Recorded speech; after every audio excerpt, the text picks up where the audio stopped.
வந்திருப்பாரு. ஏன்பா மாநாட்டுக்கு வந்திருக்கீங்க, ஒளி செய்யற இடம் கூட உங்களுக்கு தெரியாதா அப்படின்னு நம்ம கேட்டுட்டோம்னு சொன்னா, கேட்டா பதில் சொல்லாம போறாரு, கேட்கறதுக்கு ஒரு மரியாதை கொடுக்க மாட்டாருன்னு சொல்லி ஒட்டுமொத்த ஜமாத்தினுடைய பணிகளையுமே நம்மளே அலட்சியப்படுத்தி போகக்கூடிய சூழல் வந்துடும். அப்ப நாம நடந்து கொள்ளக்கூடிய அந்த முறைகளில் தான் நாம சொல்லுகின்ற கருத்து கூட என்ன செய்யும், உள்ள போகும். அதனால ஒவ்வொரு ஆளும் நமக்கென்று கொடுக்கப்பட்ட அந்த வேலைகளை இறுதி கட்ட வரைக்கும் நம்ம என்ன செய்யணும். அன்பான முறையில வருகின்ற மக்களை கண்ணியமான முறையில கவனிக்கக்கூடியவர்களாக என்ன செய்யணும், நாம இருக்கும் என்பதை பதிய வைத்துக் கொள்கிறோம். இரண்டாவது, நமக்கு ஒரு பொறுப்பு ஒப்படைக்கப்பட்டிருக்கும். சில பேரை டிராபிக் ஏரியா நீங்க பாருங்கன்னு சொல்லியிருப்போம். சில பேர் பாத்ரூம் கிட்ட நீங்க நில்லுங்க, அங்க லேடிஸ் அண்ட் ஜென்ட்ஸும் கலந்துடக்கூடாது அப்படின்னு பொறுப்பு போட்டிருப்போம்.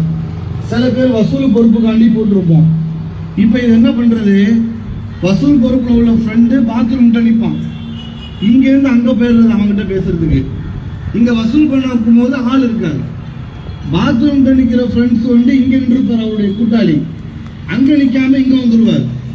அப்போ இடம் மாறி கொடுக்கப்பட்ட பொறுப்பை மாற்றி நாம் செய்தாலும் கூட பல சிக்கல்களை எழுப்புவோம்.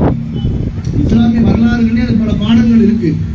அப்ப நமக்கு எந்த பொறுப்பு ஒப்படைக்கப்பட்டதோ அந்த பொறுப்பை நாம அமானிதமாக கருதி அதை இறுதி வரைக்கும் செய்யணும்.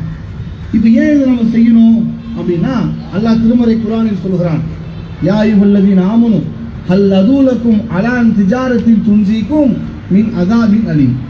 இறை நம்பிக்கையாளர்களே, மறுமையிலிருந்து உங்களை காப்பாற்றுகின்ற ஒரு வியாபாரத்தை உங்களுக்கு சொல்லி தருட்டமா அல்லாஹ் கேட்கிறான். அந்த வியாபாரம் என்ன தெரியுமா, வதூமினுன பில்லாஹி வ ரசூலிஹி, அல்லாஹ்வையும் ரசூலையும் நீங்கள் நம்பிக்கை கொள்வது.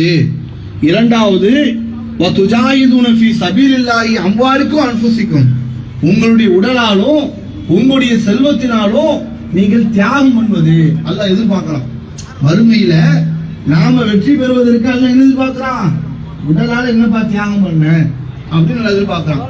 அப்ப உடலால தியாகம் பண்ணக்கூடிய ஒரு வாய்ப்பு சூழல் அல்லாஹ் நமக்கு ஏற்படுத்திருக்கான். வராங்க, ஒரு லட்சம் மக்கள் வராங்கன்னு வச்சுங்க தோராயமா. அப்ப 1 லட்சக்கணக்கான மக்கள் இங்க வரும்போது 1 லட்சக்கணக்கான மக்கள் எப்படி வருவாங்க, எல்லாம் மார்க்கத்தை கேட்டுட்டு போறதுக்கு தான் வருவாங்க. ஆனா அத்தனை பேரும் மார்க்கத்தை கேட்கிற வேலைகளை யார் செஞ்சா, இங்க இருக்கிற ஒவ்வொரு தொண்டர்களும் செய்திருக்கிறோம்.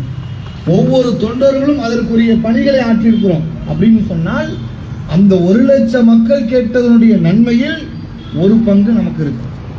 ஒரு ஆள் அதுல ஹிதாயத் அடைந்தாலும், ஒரு ஆள் அதில் நேர்வழி பெற்றாலும், ஒரு ஆள் மார்க்கத்தில் தெளிவாக அறிந்து கொண்டாலும் அல்லாஹ் அதற்கான கூலி நமக்கு கொடுப்பான்.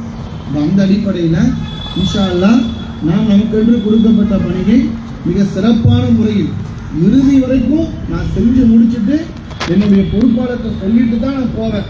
அப்படி செய்யலாமா? சத்தம் பத்தலையே, சாப்பிட்டீங்களா காலையில? இது சத்தமே பத்தலையே.